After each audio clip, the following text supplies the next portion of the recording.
In this video, I will explain how to play Kubi furi on the shakuhachi.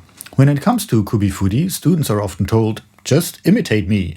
But that can be more confusing than helpful. So here I am going to take a more analytical approach and will explain the one thing you need to understand to get it right. Hi, I'm Marcus and I play the shakuhachi. Today let's look at Kubi furi, which translates as neck vibrato, but it's usually called head vibrato in English. In my video on koro koro, I already quoted the old Japanese saying Kubi furi san nen, which literally translated says neck vibrato 3 years, or it takes 3 years to learn to shake the neck. As reply, sometimes people like to say koro hachi nen. It takes 8 years to learn koro koro. I think both claims are quite exaggerated, but if you're not used to producing vibrato on shakuhachi or another instrument, getting started with it may be quite confusing. From a technical point, there is really just one simple thing you need to know and practice to do Kubi furi. But before we get to that, what is vibrato? The technical definition is actually very simple. Vibrato is the rhythmic variation of pitch. So, a simple example.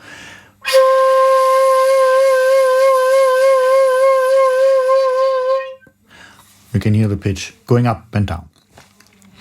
In addition to this type of vibrato, you may also have come across the term breath vibrato, which describes a related technique to modulate the sound.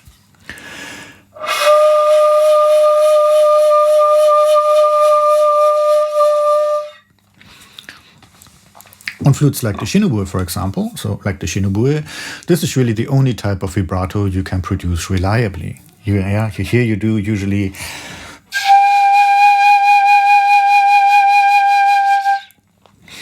varying the pitch on shinobue and instruments like this is very tricky.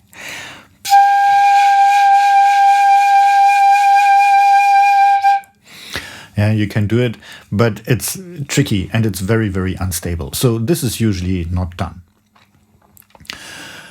Breath vibrato, however, does not change the pitch. So strictly speaking, it is not really vibrato, but a form of tremolo. Often the two terms are used interchangeably, but if you want to show off, you can educate people with your superior knowledge on this point. Vibrato is a change in pitch. If you vary the volume, it is a form of tremolo. I'm sure you will be the hit at any party. So for shakuhachi, this means breath vibrato changes the volume. Head vibrato, or kubi furi, which is what we're looking at here, changes the pitch. Of course, I have to make the observation that pitch and volume are related on shakuhachi. When you lower the volume, the pitch goes down, and when you play louder, the pitch goes up.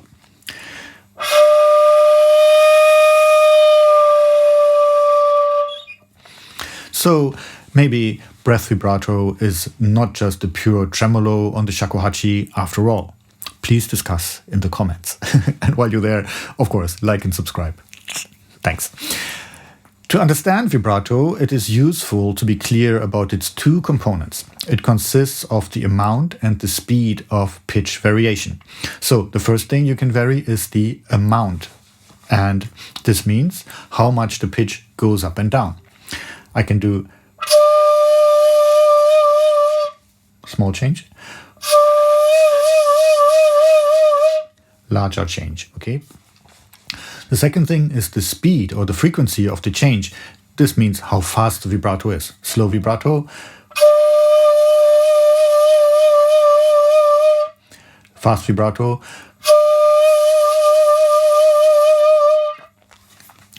From a musical point, an important aspect is that these two components are not fixed when you use vibrato in a piece. Actually, if you use it like this, it is very annoying. So,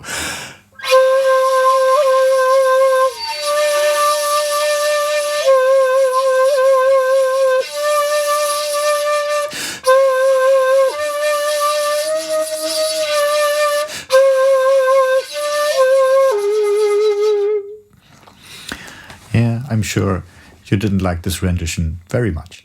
So you need to constantly vary the amount and speed of the pitch change. A typical example is to increase the speed of vibrato when you play a long note. So,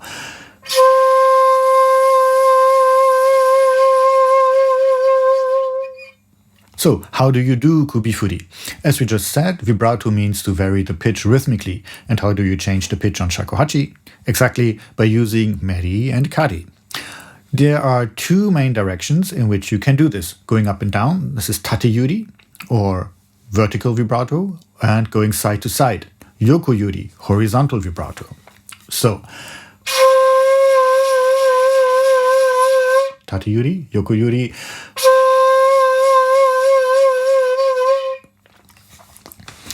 For doing Kubi furi, the tate yuri, this meaning going up and down, is not very practical. The pitch changes very rapidly, and that makes it difficult to control. So, I'm not moving a lot, but the pitch changes a lot. When I go from side to side, to roughly get the same change in pitch, I have to move a lot more. For this reason, it's usual to go from side to side or do something in between, meaning going diagonally. Yeah, so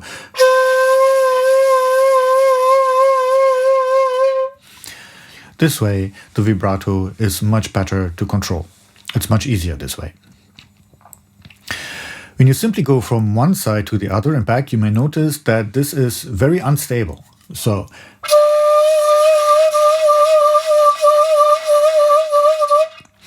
therefore, it is better to only go to one side. As you may have noticed, I'm only going to my left side when I play Kubi furi.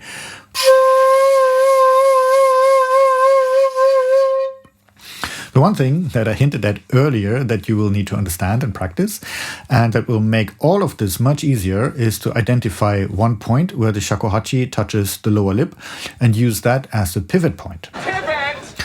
On the side, the flute moves away and towards the lip, but at the pivot point, the flute keeps touching it, so you should pivot around that point.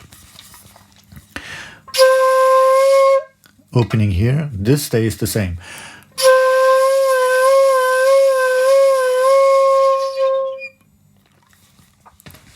Spend some time to find this one point where the shakuhachi touches your lower lip. It is most likely the same point you're using when you play meri and kari. As I said earlier, Kubi furi is really just the meri-kari movement. This point should be offset to one side. For me, it's here. For you, it may be on the other side, or it may be a bit more to the middle, or a bit more to the outside. You have to find your own solution. Everybody's anatomy is different, so everybody has to find his or her own way of doing this. Here the image of a door hinge that my teacher likes a lot is very useful. The hinge stays in place, but the door opens and closes. Okay, something like this. Yeah, the hinge stays the same. This is the pivot point. Shut up! Shut up! Shut up! Because you're not used to it, at first your attention will probably be drawn to the movement and the difficulty in maintaining the sound. This often means that even though you make the movement, the pitch does not change very much. So, to make progress with Kubi furi, it helps to focus on the fact that you need to produce a change in pitch. So, focus on that. As an aside, what I describe here is not the only way to produce vibrato on the shakuhachi. Another technique is, for example, used by Araki Kodo, where he shakes the arm, not the head.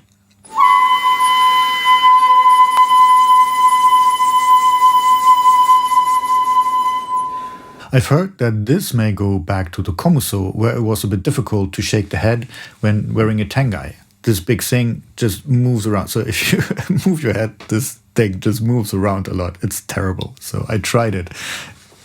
It's very distracting.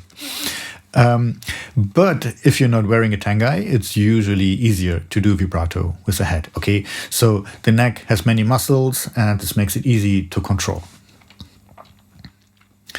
So much for the technique on how to do Kubi furi. Now let's look at the musical side.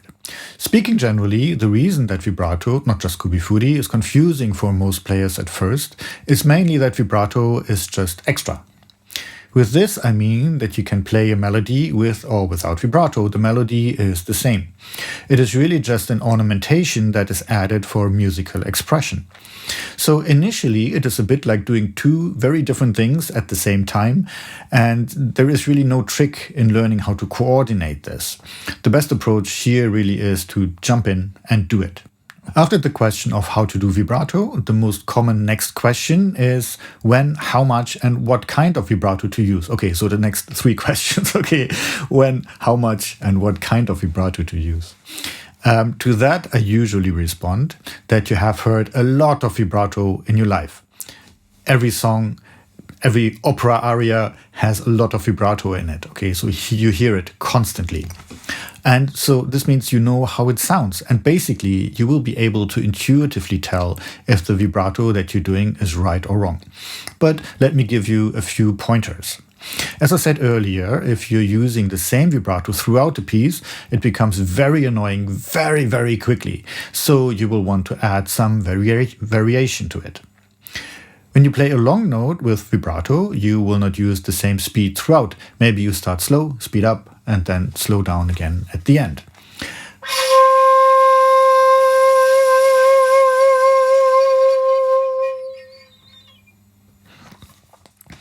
A second general rule is that you should play lower notes with slower vibrato and higher notes with faster vibrato. So, if you play some fukurarando, for example,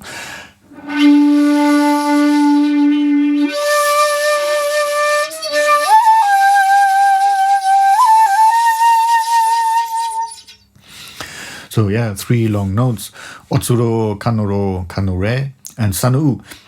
Each higher note had a faster vibrato. I have heard that Yokoyama sensei liked the image of a river. When it's wide, it flows slowly. When it's narrow, it flows fast. The lower the note, the wider the metaphorical river, and for high notes, the river is narrower. Narrower, narrower. It's very difficult for a non-native speaker.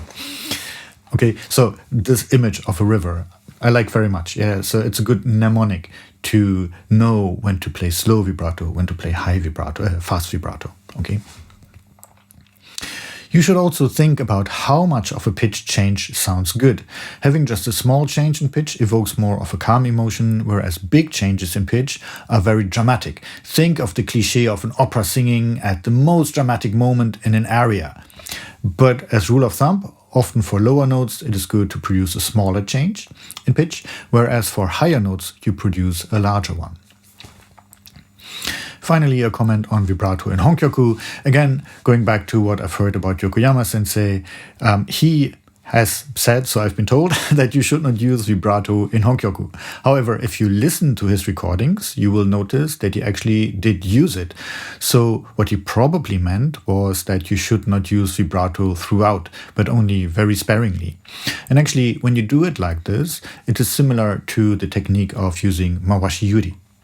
If you listen to me personally playing Hokkyoku, you will notice that I'm following my teacher and don't use any vibrato at all. As always, I hope this was useful. If you've not seen the video on the other technique that's supposed to take years to learn, here's what I have to say about koro koro. See you the next one. Bye. Now, what did you mean when you said pivot?